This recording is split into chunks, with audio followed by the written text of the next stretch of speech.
Hey, if you'd like to earn CEUs for this webinar, join the Safeopedia community at the link in the description below. Now, on to the show.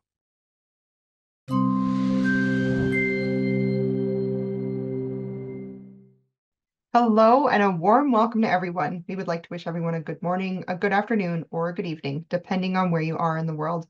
My name is Samantha from Safeopedia, and here at Safeopedia, it is our mission to support the EH&S professionals, operational folks, and any safety-minded individuals with free safety information, tools, and education. I'd like to extend a huge thank you to all of our dedicated safety professionals in the great work they do on a daily basis in keeping our workplaces safe. Just a reminder, this webinar is being recorded and we will send out a link to everyone in a few days. We also have a Q&A at the end with our Cordova expert, so make sure you get your questions and your comments into the Zoom Q&A and we will get to them at the end of this presentation. Today, we are proud to present how to select the correct PPE in industrial manufacturing. The Safeopedia webinar has been made possible today by Cordova, a valued manufacturer member of AD Safety Network. AD, together we win. It is now my pleasure to introduce to you today's presenter, Katrina Schifani. Today, Katrina is going to give you an in-depth look on how to select the correct PPE for industrial manufacturing. I am very grateful to have you all sit back, relax, and enjoy this presentation. With that, Katrina, let's jump into it. Thanks very much, Samantha, and good afternoon, everybody. I appreciate your time and you being here today. Hopefully, I'll be able to give you some insight into some things that you can look for and to help decide what you should be using in the manufacturing arena, and also questions and things that you should be asking of the salespeople that come in and try to sell you the products that are in there. So to get started, since we're doing manufacturing, and I know all of you on here are going to be in various different divisions of manufacturing. You've got automotive, machinery, pharmaceutical, packaging, and paper, glass, and also discrete manufacturing. And I know that you don't need 101 class training on what these different divisions do, but I am going to show you something on these slides just to sort of show you, no matter what industry you're in manufacturing, you all tend to use the exact same type of items, just different applications. When you get into the automotive manufacturing, you're going to see that you're using everything that's going to protect the worker, hand protection, eye, arm protection, clothing protection, high vis sometimes, barricade tape, safety cones. These are the type of items that you're going to find in automotive. The reason for this picture, I know it's a little blurry, but this glove itself reminds me of one that I have in a plant up in Michigan. And the plant was one of these situations where they wanted to go, because it always makes life easy, that they only have one glove for the entire plant. So that rarely ever works, but everybody seems to want to try to do that in a plant. And the glove that I'm talking about that's very similar to this one, it was a little bit higher price point than what they were using. But as you know, gloves happens to be the one thing that shows up on the spend report for a company. And you go through so many gloves, it's one of those things that you're usually trying to cut costs. And normally in your mind, you think you're going to cut costs just by cutting the price point. But if you get a better quality glove at times, you actually are saving money. And in this case, this was the glove that was put into this plant, and they have been now using it for 6 years and have not moved off of it because it performs so well, even though initially the price point was a little bit higher than what they had been spending, but their spend overall went down. So just keep in mind, just because you think that you might need to cut the price, that may not always be the best solution for you. When you go into machinery manufacturing, you're going to use the same type features in the plant that you're using over in the automotive world. This gentleman right here is wearing just a basic supported nitrile glove. When you get into pharmaceutical manufacturing, you're still using the same type things. They just tend to vary off a little bit more. They use a little bit more disposable clothing because you're using for the entire body. And you can see in this picture, they're using the bouffant caps and then also the disposable gloves and disposable clothing. Packaging and paper manufacturing.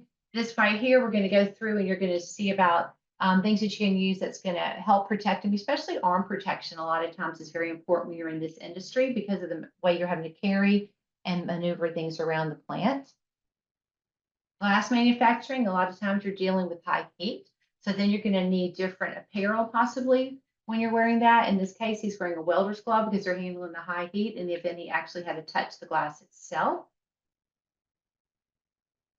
And then when you get into discrete manufacturing is going to manufacturers, all those tools and things that you need, the bolts and the screws that go into making the finished product. but this application is going to also use the same thing. So manufacturing, no matter what you're doing, is all going to be very similar as far as the need. So that's why I'm going to try to address it today, showing you how they all group together. I'm going to start with glove options. Gloves are traditionally always used in manufacturing, and you've got so many choices out there for you to choose from. We personally at Cordova Safety Products offer over 4,500 different items. Half of those are going to be gloves. So to let you know, just my company alone has that many options available to you. So it's very important to make the right decision on what you need. When I first started in the safety business, it was back in the automotive days, and I handled the Midwest region. The employees in the automotive factories were going through 4 pairs of string knit gloves a day. Every time they went on break, every time they went to lunch, went on break in the afternoon, they got a new pair of gloves. If you're familiar with automotive now, you know that the days of string knit still exist, but the volume of that is so small. And the great thing about it is you're able to offer more hand protection now for the worker. So if you look at the glove right there in the middle, the gray one, the 6898 CG, that is a very popular glove if you don't have to have cut resistance. This is used all across in manufacturing. And these gloves come with a PU, a polyurethane coating. And the reason you use a polyurethane coating would be that you need sensitivity to the touch because it's a very thin coating. It's sensitivity to the touch. It's just a basic work glove. So these type gloves have taken the place of your brown jerseys, your string knits, your cotton canvas. And the great thing about using machine knit gloves is that it's going to cause less hand fatigue for the worker. You're going to be able to get more production done. It's also going to be more comfortable for the worker to wear. Anything that's going to be more tight fitting is definitely going to be a better option for you. And since cost tends to be a big priority that you have to worry about, because we all have to worry about it at work and at home, this glove right here, just to give you an idea, because I want to teach you some secrets of the trade. This glove right here can be offered to you, the same style glove. If you physically looked at it, you're going to be okay. And even if you touch it, you're going to have a hard time telling the difference between the gloves. I offer this glove in 3 different colors, in white, gray, and black. Depending on the application and what your preference is in the plant determines the color that you need. But I have a 15 gauge in nylon, a 13 gauge in nylon, and a 13 gauge in polyester. This is a 13 gauge polyester. That is what I sell the most of and that's what you will find more in the market. Nylon is going to be a stronger yarn, so it's going to hold up a little better, hold its bed, it's going to last longer. These have really become disposable type gloves. So you need to evaluate, is it worth spending the money on nylon versus polyester for the application? Because a lot of times you'll send your stuff out for bid and you need on there, I'll pay attention when I'm helping my customers quote it for you. I'll go, well, if you're asking for nylon, which is great, we have it, you can, sell it, but I also think you should show them the polyester. It's definitely worth your time to evaluate if you could go for a less expensive option and still get the same performance level out of the glove itself.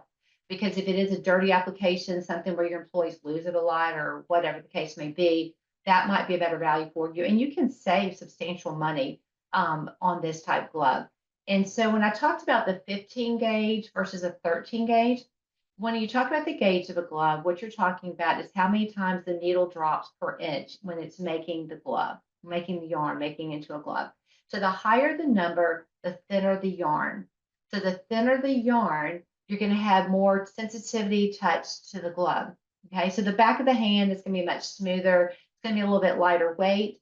So that's very nice and extremely comfortable to wear. There's nothing wrong with the 13 gauge either, but 15 gauge is just going to be a little bit thinner, a little bit sleeker kind of feel on your hand. If you do have the higher gauge gloves, which we're going to cover later also on cut resistant gloves, what you need to worry about, or not worry about, but be aware, if you go put a real thick coating on it, it's not going to make a huge difference what the gauge is, because it's still going to be a bulkier feel on the hand, depending on the coating that you have. But when you're dealing with a polyurethane, a PU coated glove, you're going to love the fact that you have the higher gauges, even though 13 is still very perfect for this glove or for this application. If you look at the pretty blue glove up there in the top corner, that glove is going to be a foam nitrile. It's just another traditional basic work glove. This glove is so soft on the fabric on the back of your hand. It's extremely comfortable to wear, and it's going to make your employees want to wear the gloves and to keep them on. Okay. Then down at the bottom, you'll see the blue welder's gloves. There's a variety of those. You need MIG-TIG welding, or if you need stick welding, high heat welding. You've got a variation of the gloves that you need on that. You have the wing thumb applications. You have it where there's a straight thumb. Depending on what you're doing, you have MIG-TIG welders. You've got that available in cow and also goat skin. So you need to work with that as far as depending on the application that you need. The terry cloth glove that's next to the box down there at the bottom, terry cloths are still used in the market. You get a lot of those in gray and natural. So a lot of times you will see people use the gray yarn because they hides the dirt better, and their employees won't pitch the gloves as fast. So keep that in mind. Another thing too, it's just so you're not fooled. People tend to think a gray terry cloth, a gray string knit are a heavier weight than the natural color. You can weigh the gloves and they're going to be most likely the same. It's just that it has that perception that it's going to be a heavier glove. So just keep that in mind if you've got a overzealous salesperson trying to sell to you, what the difference is between the two of those. Okay. Nitrile gloves. This is just an example of our 4095 box. Nitrile gloves are used pretty much everywhere in manufacturing. Nitrile gloves, depending on what you need it for, determines what mill thickness that you need. You've got one thing COVID did bring to us was the realization that some people could use much thinner nitrile gloves than what they had used in the past, because we all know we're having a hard time getting them here in the States. But with these gloves, a 4 mil will sometimes work the application. You've got 5 mils, you've got 6, you've got 8. Those are gloves that you're going to use every day. You're going to be able to use some of the thinner gloves when you're dealing maybe on the line, when they're going in and cleaning on the glass, or they're polishing up anything like the casing, whether it be for air conditioning or refrigeration. When you're doing that, you'll see people just traditionally use just a nitrile glove that's disposable. The one thing that I hate to see on the line are when people are using a nitrile glove inside of another glove because the glove itself is getting the oils or liquids or something through the glove itself. So what you want to do, there's different options, which we'll get into, that can show you ways to overlook that and not make your employees wear a double glove. So if you're on the purchasing side, if you're on this video, or you're the owners looking at how to cut costs, think to yourself, most importantly, would you want to wear this all day on your job? I mean, I can tell you right now, wearing a nitrile glove inside of another glove would not be my ideal situation. I'm not going to be a happy employee. It's not going to be the best situation. So keep in mind that there are options out there available to you at a variety of price points to make it work. I know there'll probably be somewhere in life some exceptions where you need that, but just keep in mind that there are better alternatives out there. We do carry a full line of leather gloves. Those used to be, the ones with this 2.5-inch safety cuff, a traditional work glove. Those are still used a lot in manufacturing, but not as much. That's definitely a trend that's going down. But we do still offer the driver style gloves. And this one up here that I've got pictured just happens to be an A6 cut rated glove. And it's got the TPR, the thermoplastic rubber on there. Down below that is a cut glove also that's an A4 with the thermoplastic rubber, and that's a nitrile coated glove. And then the one at the very bottom right hand corner, that is a PU coated. So once again, sensitivity to touch with the TPR on it. So you just need to know, what is your customer actually doing, or not your customer, sorry. What is your employee actually doing? What kind of protection do they need on their hand? Do they need cut protection? Do they just need light work? Or they need heavy duty, but they need something with a lot of abrasion protection? These gloves are represented. They're unsupported and supported gloves. The yellow glove, people refer to it as the dishwasher's glove. That's just a basic latex glove. The blue and yellow is neoprene over latex. It's really designed to be used for MEK. Even if you're not using MEK, but the latex glove maybe just isn't quite strong enough for the application you're using, I would recommend that you use this neoprene over latex option. And the reason for it, it's just very strong. Personally, it's the one that I use at my house. So I do test all these gloves out. And that is my favorite because it just gives you that much more of a stance when you're trying to use the glove for any kind of work that you're doing. And then also you've got the green glove down there. That's nitrile. Nitrile you're going to use because you're around certain chemicals there also. In our catalog or online, you can look on our website and you can see a sheet that's going to show you a listing of the chemicals that are most prominent in the marketplace that are used. And you can, from that, look at the chart and see what gloves that you should possibly be considering using for that application. And the best thing I would do, I would always test the gloves before. The people that are trying to sell these items to you, they're able to get samples for you to test. And you're going to want more than going testing to one person, because that person gets all the power in life and they may or may not give you a true reading on it. But if you give it to at least 3 people to test it, you'll get a true read on the performance of the glove. And does the chemical eat through the glove? Is it holding up to your needs that you have? PVC, the black one at the bottom, those gloves, those are just your all-purpose, pretty much, liquid protection supported gloves. And the difference in supported versus unsupported, the unsupported is the first 3 we did. If you were to hold them up, they just sort of fall down into a little pile. Supported means it is going to be stronger. It's not going to stand up for you, but it's going to support itself. Okay. So on the PVC gloves, you get those where they're a single dip. You got a single dip that's got like a bumpy texture on it, which gives you a little bit of grip. You've got a sandy finish and you've got an etched finish. So if you need a little bit of grip on there, you can have those 2 options. They come with an interlock liner, and they also come with a jersey liner. Those are gloves that just gives you a little bit difference in price points, gives you a little bit difference in the feel of the glove on the inside, whatever's more comfortable for your worker. And then at the top corner over there, you've got the orange glove.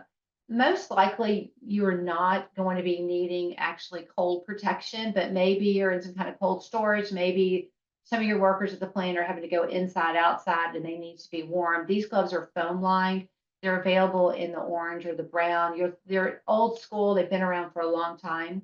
They have a foam liner, and they come in the safety cuff and also a knit wrist. So that way it keeps debris out and also keeps you a little bit warmer.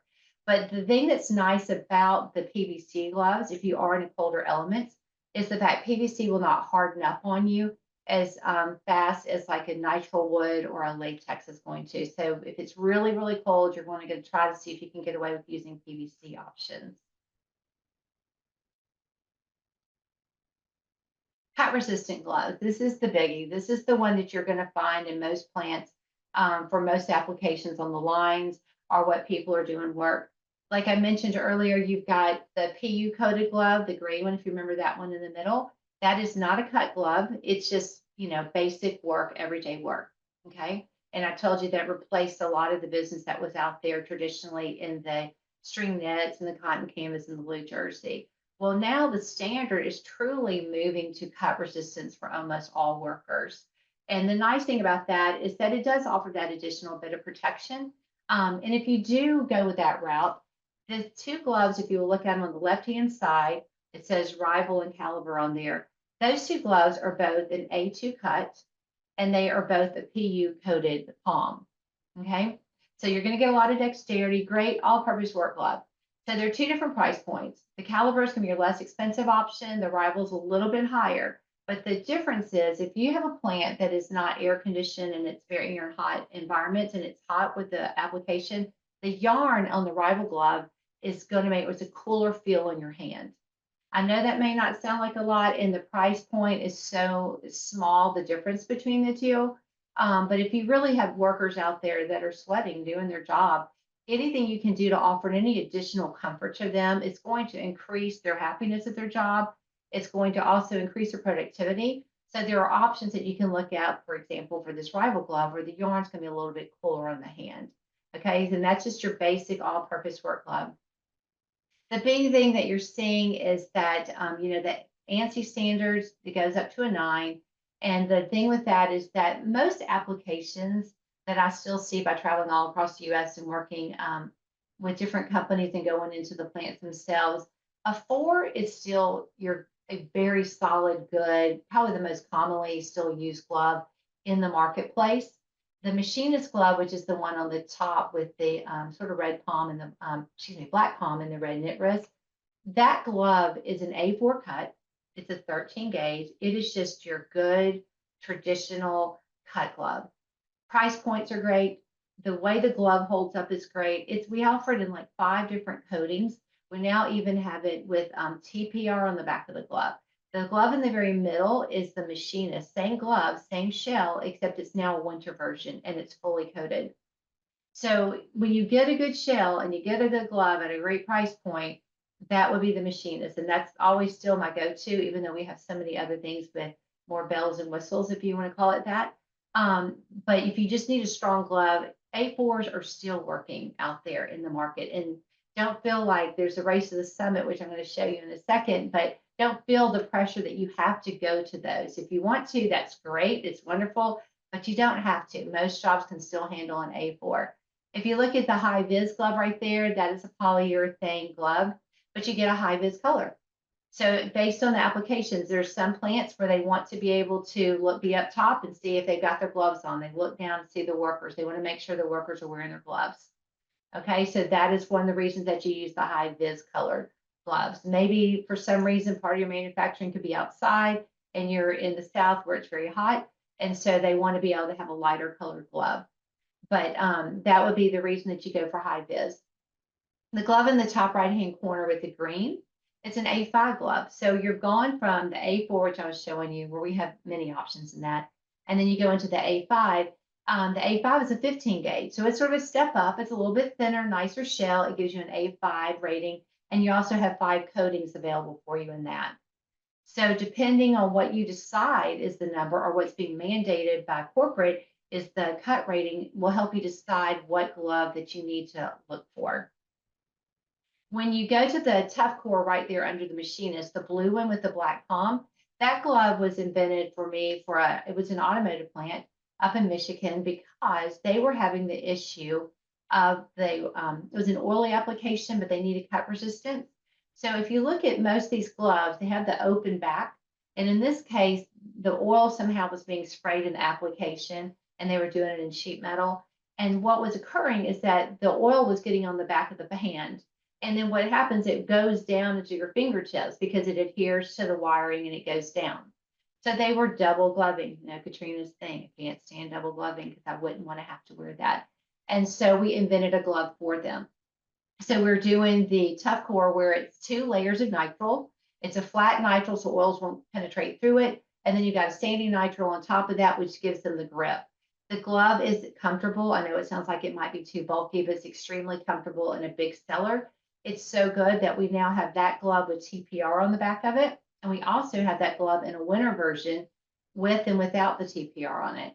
So the needs and the that you have in your plants, never underestimate asking your salesperson that you're buying from, say, I'm really having a problem with this. What can you do for me? That is how we develop product. And that is by hearing what your needs are and what's not working for you. So don't ever be shy about telling who you're buying your PPE from, going, you know, really would like this. Does that exist? Is there something we could do to make that better? The multicolored orange glove down there at the bottom, that was the example I tried showing you in the first picture. And it was an automotive plant. This is an example of a glove that, just a story to re-emphasize it. They really wanted one glove in the whole plant, and they also wanted to cut costs. We didn't cut it by giving them a less expensive option. We cut it by giving them a higher quality glove. This glove is extremely strong and does well. And by the way, I don't ever use pictures from pictures that I make when I go do plant tours, just because out of respect to them, don't want to give any trade secrets away there. The gloves on the bottom, those are the exact same gloves, except one has TPR on it and one does not. And we also offer those gloves with a, there's going to have nitrile dots on it. It's a nitrile coated glove, but you can have nitrile dots on it.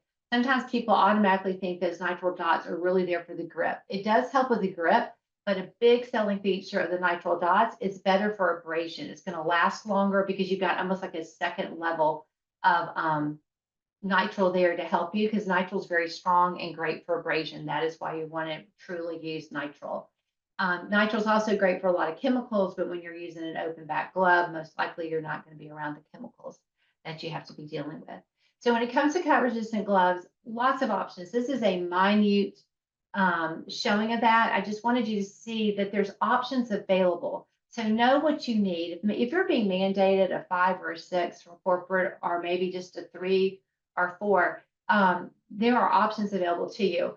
And to me, this is crazy, but I've actually had, even this year, someone say, oh no, they want an A3 glove. And they would not take anything but an A3 glove. And I think that was just a poor part of my salesperson that was selling to them not to explain this. An A4 is going to give you more cut and actually can be a lower price point than an A3. So that'll be something you need to think about when you're going to these. The yarns keep changing and they're getting stronger and they're getting better all the time. And some of these higher rating ones now are actually starting to be a little bit less expensive than some of the lower ones. So just keep that in mind. This right here is when I'm talking about the Race to the Summit. This is a new line for us that we came out with last year. It's done extremely well. It's an A4, 6, 7, and 9. So the A4 glove, we have a ton of A4 offerings with different coatings and different colors and features. But this glove right here, it was in a, I feel like I'm concentrating only on automotive, but I really do still in all of them. This had to do with a plant that was going into the engine, that was building the engines. And the people on the line at the part with the engine block, because they, once again, trying to go one glove for everybody. They were going to the engine block. They were killing their knuckles. They were getting beat up so bad on the knuckles. So we put a 3/4 dip glove on there. Still a very comfortable, great glove. It's a 3/4 back. We have this exact same shell in a PU coat glove available too. But this is why we have a 3/4 back, because that application that they needed was to prevent the people in the engine block area from getting the back of their hands hurt. Even though the other people in the plant did not need that, the people in the engine block area did. And remember, we were trying to go for one glove, makes everyone happy. When you get into the A6, 7, and 9, I'm seeing a lot of movement for people wanting the 5s and the 6s in the market. So we have a strong line in 5s. This, the gold glove that we're looking at, he's an 18 gauge and he's an A6. It's blown it out of the water this year, or last year. We brought it in about the middle of the year. Extremely successful, extremely comfortable. So remember, it's an 18 gauge, so much thinner. And you've got just a great glove there. And you also still have a strong abrasion rate with that glove. So you're seeing a lot of movement to the 5s and 6s. So keep that in mind. But then you've got the A7. It's a 21 gauge and it's still got a high abrasion rate. And so the nice thing about that glove is that it's even that much thinner on the back of the hand and offering dexterity.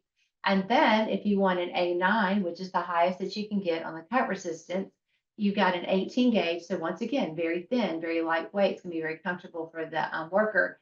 But it's also an A9 cut rating, to the highest one that you can get on the ANSI scale. These are all touchscreen. All your new cut resistant gloves are being brought in touchscreen. I know that we're getting very automated in the plants and need to use the computers. Even if they're not supposed to be on their cell phones, they probably are. And at least this way, they're not taking off their gloves by using touchscreen cut resistant gloves. So when you come to making the decision of what cut resistant glove to make, don't think you have to go to the highest number. There are safety directors across the US, and I'm not slamming them, so I don't mean it in a bad way, who are truly saying, I'm just giving an A9. I'm at the top. I don't have to worry about it. But sometimes that may not be the best option because, one, it's more expensive than something else that could do the job. And then also, you need to always check the abrasion level. The abrasion level is so important. I had someone in December, an end user saying, I've got a problem because my glove is tearing up. They need a higher cut level. And they had them explain to me what the problem was. It wasn't the cut level that wasn't working. The abrasion was so heavy duty, they were tearing through the glove. They just needed a higher abrasion glove. Okay, so keep that in mind. Here are some different coatings. I know I've talked to you about the PU coat, which is the very thin one. You've also got, not nitrile, latex. Latex is going to have more of a thicker, crinkly finish. Great if it's water applications. If it's wet, you're going to want to use latex. It gives you a lot of grip and it holds up. When you get into nitriles, these are your basic ones that are on the market. One thing that's going to make your life confusing, people like myself or other companies are going to sort of rename their own nitrile coating. But this right here pretty much describes to you what you're dealing with as far as nitrile is concerned. Flat nitrile is going to be traditionally found on a non-cut glove that is going to be usually more of a lower end, like an all-purpose just work glove. And then that one right there, like we used it on that double dip glove. You remember the one that was black with the blue, fully coated, developed? That's going to be flat on the ends on the first layer, and that alleviates anything from going through it because it's fully coated. And then we have the sandy nitrile on top. So flat nitriles, you're really going to see more use as a second layer, or the bottom layer rather, as opposed to a cut glove or on the lower end gloves. And I'm going to stray for just a second. When you're dealing with a glove, if the coating comes off, keep in mind that does not mean the glove is no longer cut resistant, okay? The coatings are only there to help with the application, with the gripping or whatever you're doing. The glove itself, the knitted part of the glove, is your cut protection, okay? So don't just automatically think, I got to pitch this thing, you know, it's starting to rub off a little bit here on the finger and I'm going to cut my hand off. That is not the case. The glove itself is actually the string knit part is actually the cut resistant, and the coating just helps you with the application that you're doing. Foam nitrile, extremely comfortable. It's very spongy. It's very soft. It gives you a little bit of a barrier between you and whatever you're touching and holding on to. And you can see it's good for oily and wet applications. Microfoam, this is also same thing as foam nitrile. It's just a little bit thinner. So it's going to give you a little bit more dexterity than you're going to get with the traditional foam nitrile. And then my personal go-to favorite is always going to be your sanding nitrile, because I just like the fact of how strong it is. It gives you a higher abrasion resistance. It's going to be very form-fitting, also good for oily and wet applications. But the sanding nitrile, it just gives you that little bit of a texture to it. So it really is good for gripping. So that is something to consider, is what are you doing? What is the person on the line doing? So you see why it's very hard to give one kind of glove for the entire plant. I know in the perfect world that would be great and people do it. It's just they usually find out it doesn't work as well as it should. So just keep in mind, different gloves for different applications will make you a more successful operation. ANSI changed how their markings are going to start being required to be looking. This, you'll start seeing this all this year. Pretty much everything coming in should have these new markings on it. The Pentagon shape right there. The only thing you really need to know is that if you just remember the word cap, so the A5 at the top is your cut resistance. The 3 on the left is going to be your abrasion, so the A. And then the 2 is going to be your puncture resistance. So just remember CAP, spelling the word cap. That's how you remember which one. Obviously, the top's going to be cut, but let you know what puncture and abrasion are going to be. So once again, pay attention to what you're doing. Do they need, is it a very heavy duty application? They're moving a lot of things and you need that extra protection. You're probably going to need extra abrasion protection. You can get an A4 abrasion and they're really very strong and nice. You can even go higher than that.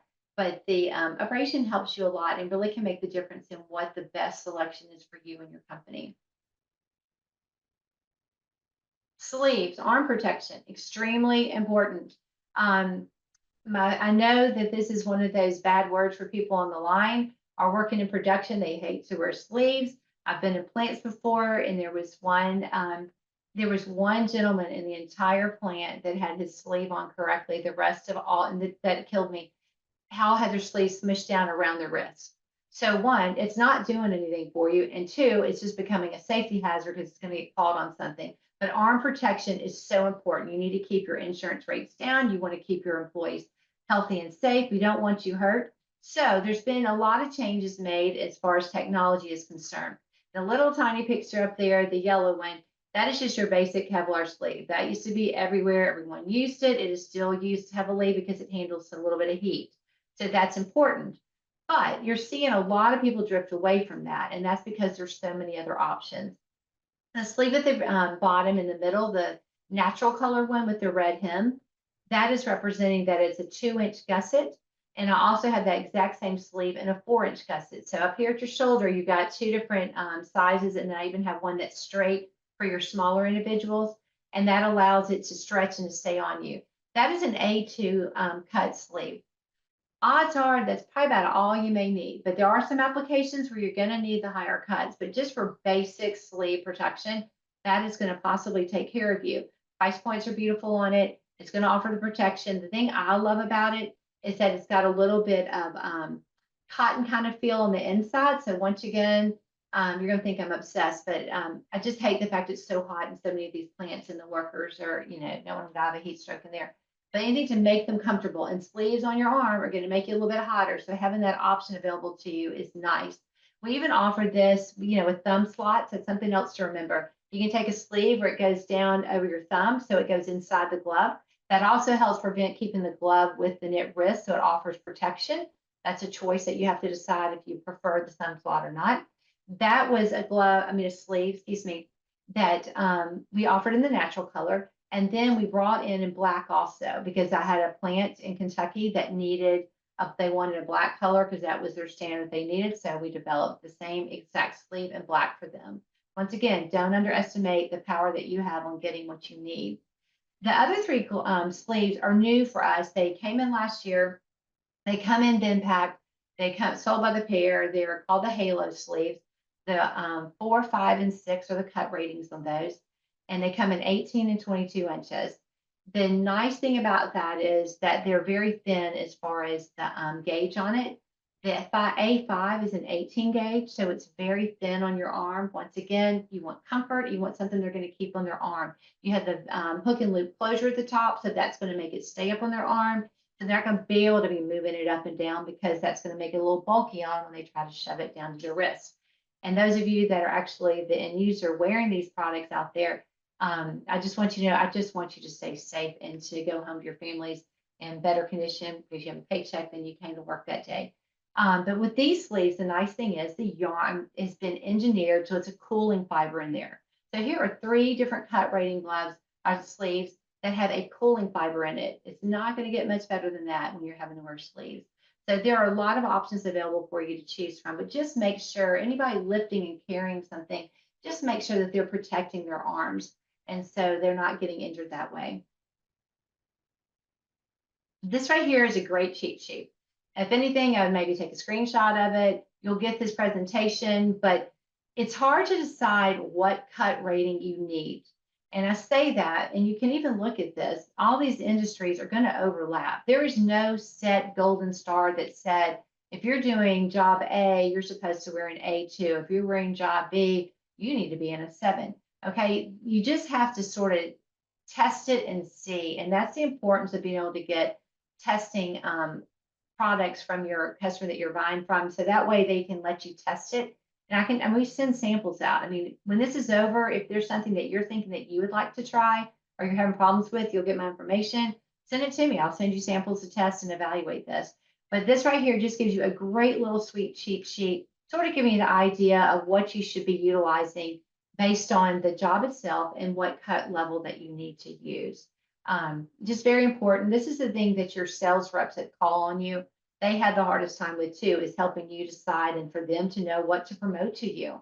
All right. So like I said, you've got people that are pushing, I just want the top end ones. You've got the ones that are very realistic and they want what's the most economical but protective item they can give to their people. And this right here is just a sheet that's hopefully help you a little bit with that. Eyewear, we all have to wear it when you're in the plants. You've got different options available to you, different lens available to you. The biggest thing you need to do, I probably should put our bulldog, which is the very basic with it's all a one piece. There's no, rubbering on the ears or the nose. And so anyway, these right here are just different options available to you.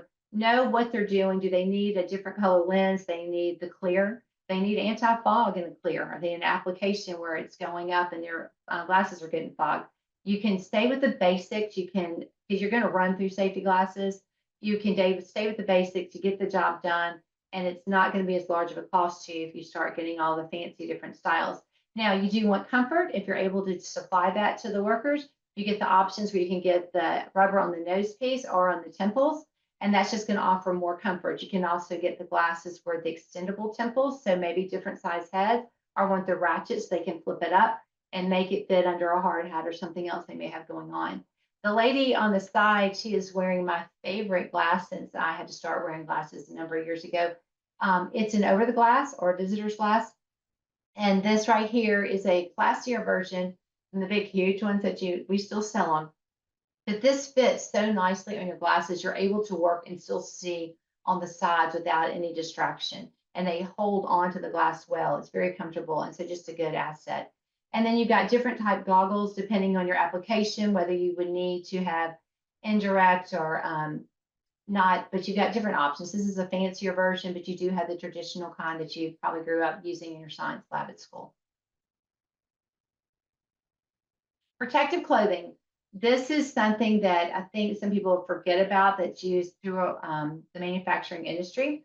Hard hats. Some people have applications for it, some don't. They come in different colors. So you just need to know is, just some departments wear one color, other departments wear another color. That way they can keep up with their budgets, or you keep up with, who's in what area they're not supposed to be. This would be a cap style. We have the bump caps, which are going to be usually more in bakeries. It's just really a light cap that just from bumping your head.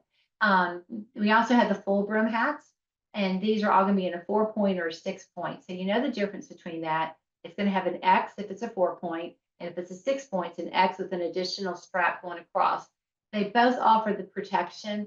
The 6-point just makes it hold on your head and sit a little bit better on your head. These are a domestic product for us, and they do have different color options available to you also.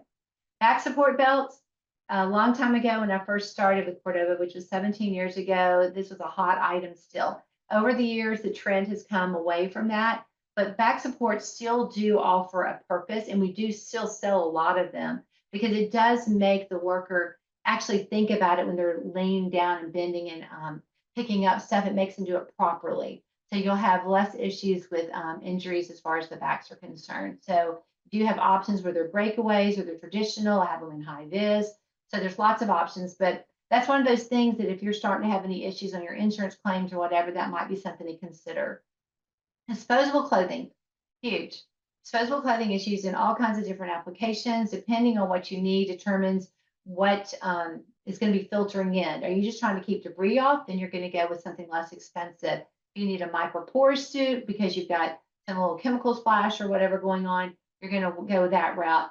The gentleman in the blue, looking like he's posing like Superman here, he is wearing an FR suit. And the FR suit is going to be used if you've got anyone on site that's wearing FR clothing. This is a disposable suit that you put on as an outer layer over your FR clothing.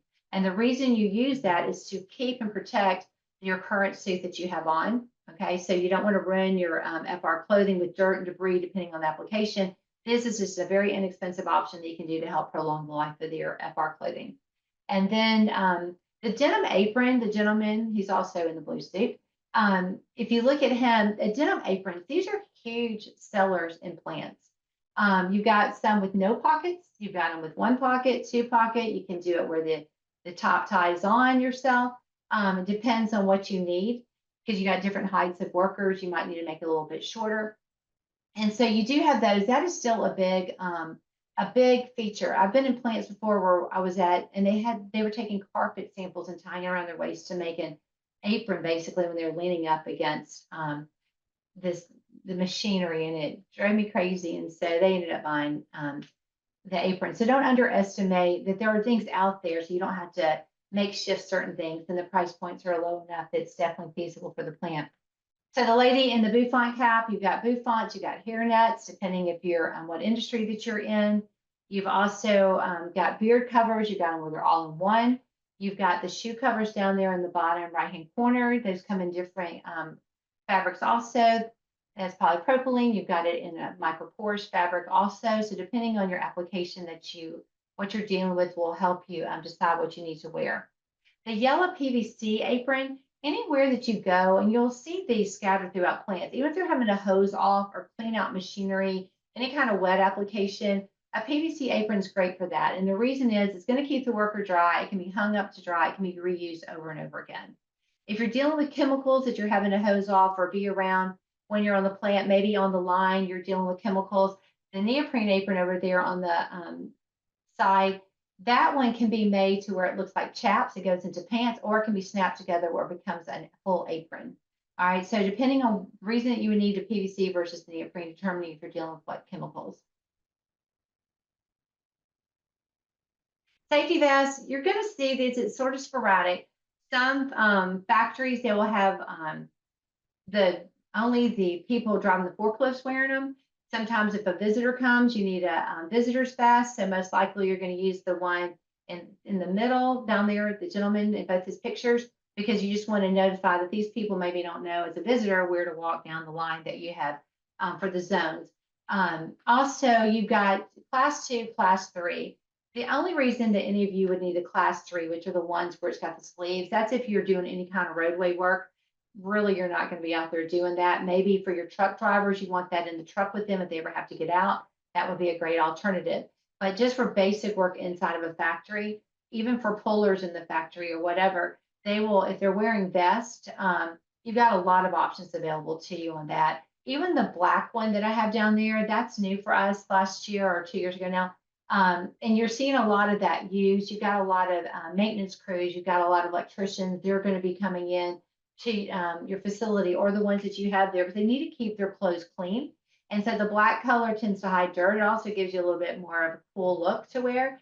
PPE, believe it or not, has become sort of more fashionable, so that's exciting.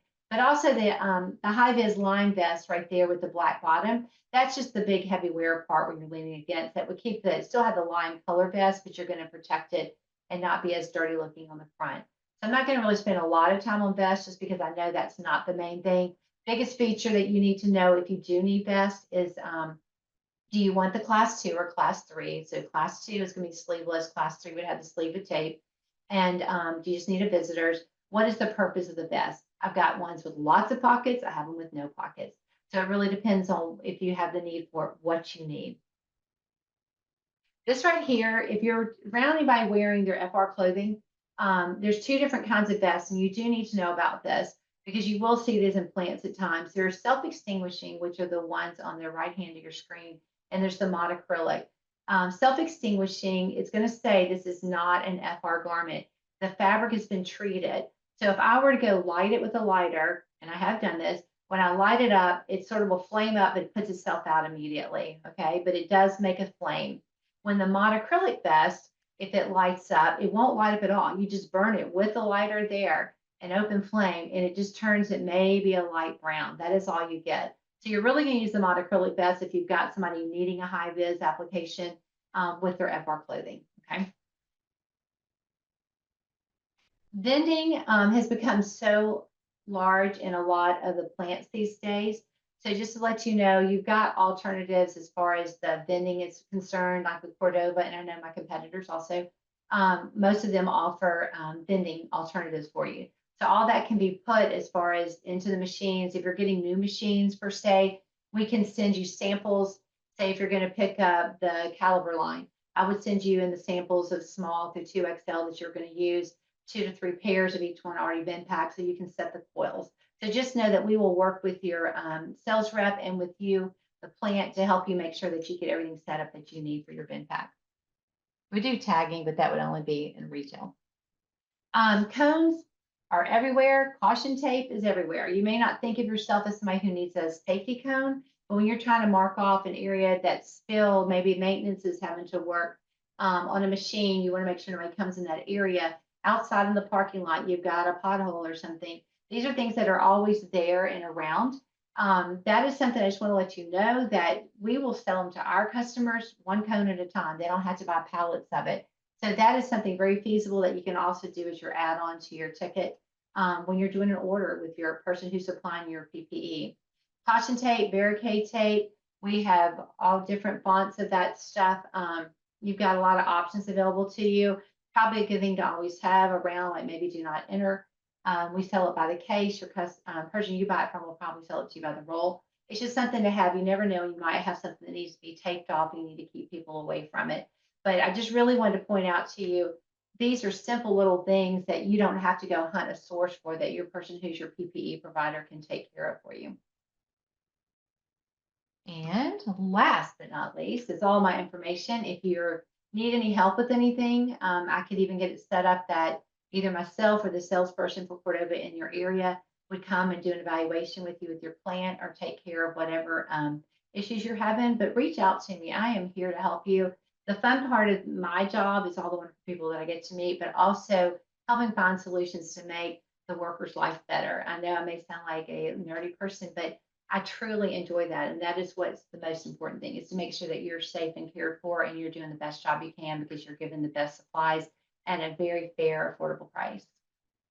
Fantastic, Katrina. That was such a breadth of information in such a short period of time. So thank you so much. We do have a few questions coming in here, and now is your opportunity to ask Katrina any questions that you might have for Cordova. So our first question here is, do you have a recommendation for the best glove for handling steel from scarfing? I'm not that familiar with scarfing, so I would definitely want to look and figure out what that is before I make a recommendation to you. Would you be willing to give either somehow in that note so I can get it from her your information, and I will look it up and I'll get back to you? Yeah, absolutely. I would rather tell you the truth than sit here and make up something. Mainly in steel, though, if it's just like an assembly line, we tend to use a lot of times you're going to want something that's got the thumb crotch right here when you're dealing with the nitriles gloves, because things are going to hit stronger in that sweet part. The only time I get in trouble is a lot of times if it's hitting at the same place on your index finger. We have to be very careful, make sure you get something double strong there for you. But normally you're going to be okay with the traditional steel at a 4 to 5 as far as your cut resistance is concerned. But I will definitely look into that for you if you can get that information. This person says that one of their warehouse workers told them that he goes through 2 to 3 gloves a month. He's currently using A2 because it's comfortable and he's mostly handling cardboard. Could it be an abrasion rating issue causing quick wear?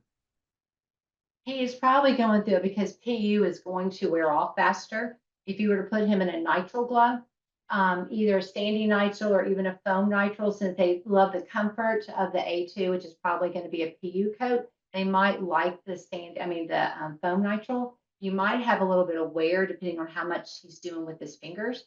So a standing nitrile is going to hold up a little bit longer, but I'll be more than happy to send you samples of both of them to let them evaluate. Just let me know what size the person is and where to send it to. Perfect. Yeah, I will certainly connect everybody that has questions with you after the webinar. Okay. This person said A1 gloves are hard to find in their experience. Do you have a selection of these? Of an A1 cut glove, that's just going to be a glove. That's just hand protection. Anything on your hand is going to be a 1. So we do have a huge line of them. It just really depends on if you can let me know your application. I will send you samples also for testing. I can do them with a PU coat. I can do it with the nitrile, with the foam nitriles. If you remember the one also about how pretty and comfortable the blue glove was up there at the top, it's a 6893. It's just a nitrile glove, but it's so comfortable in the hand. I think they'd be very excited to wear that. But just Fantastic. let me know the application so I can make sure I give you the best option. All right. That looks like that's our questions for now. So Katrina, before we wrap it up today, I know you gave us a ton of information, but I'd like to pass it back to you. Is there anything you want our audience to take away from today or to keep top of mind in order to be successful in their PPE journey? Yeah, the biggest thing is if you know your job and your industry and what you have to do, you need to find a good PPE provider that you buy from and you trust, and listen to what they have to say. Tell them what your needs are and what your problems are. And if you feel like you're being scammed or they don't know what they're talking about, there are so many people out there. I mean, I can lead you to distributors that would be able to help you, because there's some really good people out there. But just let them be the professional on that. And I mean, yes, you need to know what's going on, but let them help guide you and then ask for the testing. That would really be the best thing. So that way you know it's going to perform before you invest a lot of money implementing that in your plant into the application.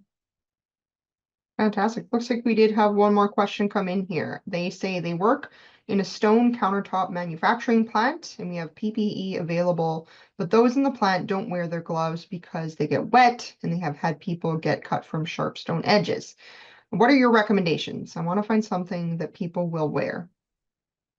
Well, if they're getting wet, we need to put you in a fully coated glove. And most likely you're going to want to use a cut glove. I would use the 3726, and I'll be more than happy to send you samples of that too. So that way their whole hand is going to be protected, because I'm assuming when they're cutting it in the water is what's causing the issue. That would be our best option, to start with that and see if that would make them use it.